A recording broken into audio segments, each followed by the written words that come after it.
Good morning. Aloha from Florida. So let's talk about satellites are science fiction.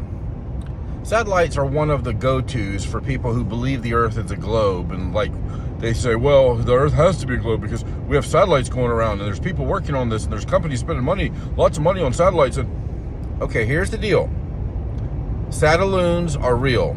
They're very real. They exist. Satellites orbiting around a spinning wet rock in outer space that some people call Earth are not real. Satellites are science fiction. They were made up by a science fiction author named Arthur C. Clarke back in the 1940s or 50s, I think it was.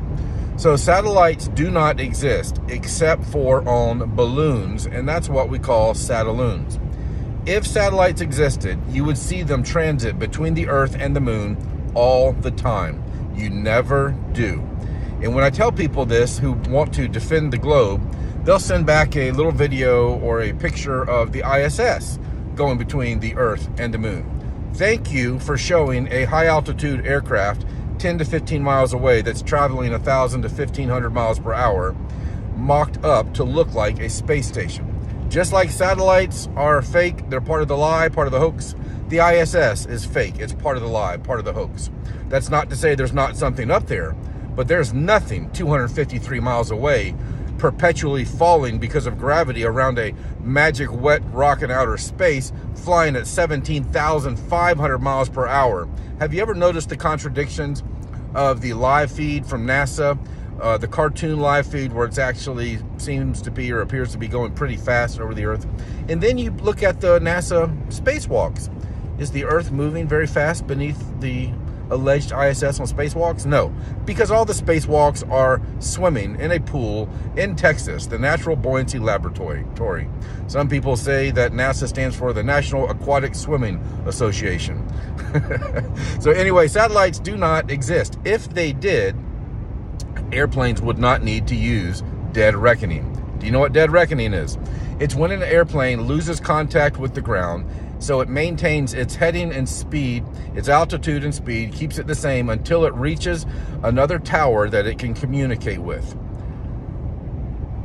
What about satellites? Satellites can't just track that plane? Why do planes get lost and go off of radar? Over the last 10, 20 years, we've had several planes that just disappear, blip, gone off the radar. Why? Because there are no satellites.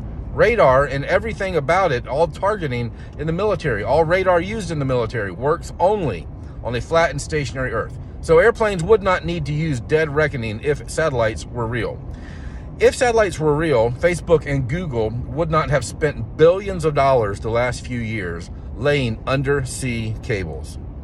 They would have been launching satellites. They would have paid Elon Musk to launch satellites. Now, Elon Musk and his fake Starlink, free internet to the world.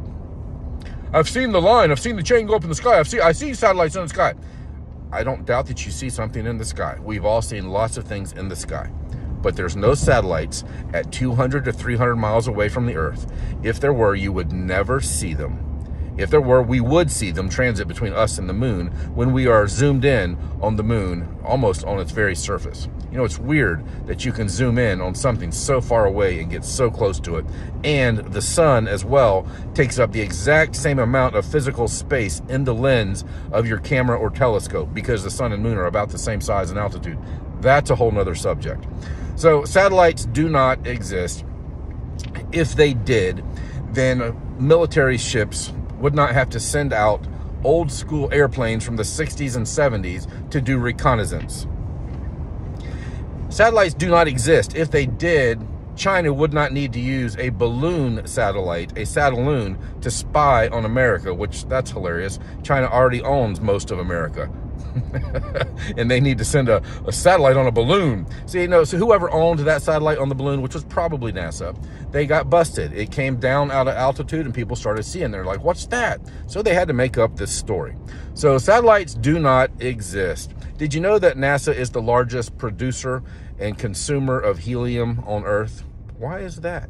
because they launch a lot of satellites on balloons. And that's a cool technology. They go up 20, 25 miles. And at that altitude, nobody sees them. But occasionally they malfunction. You can look up satellite crashes in a backyard or satellite crashes, and you'll see these satellites over the surface of our flat and stationary Earth that have crashed in someone's backyard or in someone's field with a balloon attached to them. There's other footages of these Satelloons, satellites on balloons, being launched from different places.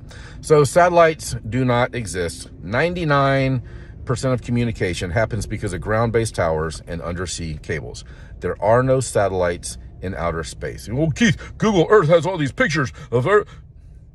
Satellites are science fiction. The Google Earth at some altitude becomes a cartoon. Go play with it and see it yourself. Up until that point, all that footage is from drones or airplanes or from some of those balloons. Oh, Keith, we have these weather satellites and these hurricanes, and we see satellites in space do not exist. They are science fiction. So the weather and the hurricanes that we see, thank your balloon technology. Satelloons are real, satellites are not. The Earth is an enclosed electrical topographical stationary plane called flat Earth. Have a good day. God bless.